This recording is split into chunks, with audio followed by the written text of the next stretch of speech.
अभी सुन रहे हैं बगैर से डी धमाका को।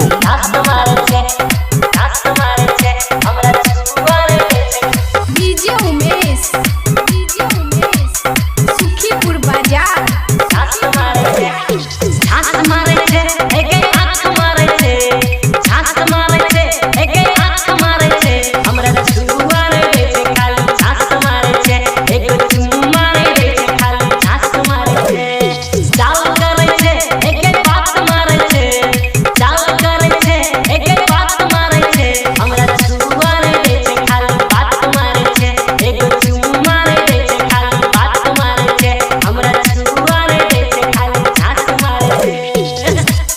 इलाका किसी का हो धमाका दिवाकर दीवाना भाई का ही होगा।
अभी सुन रहे दिवाकर दीवाना भाई।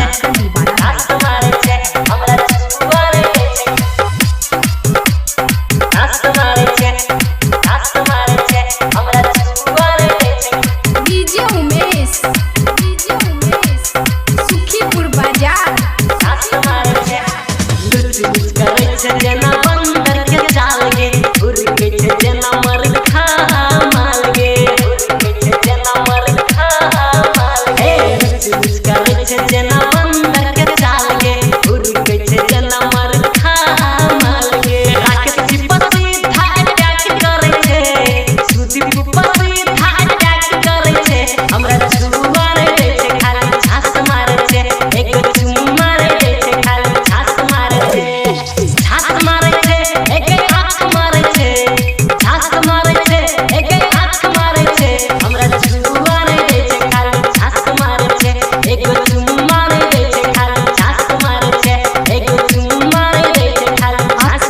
दिवाकर दीवाना भाई, ग्राम बगीवा, जिला मधुबनी।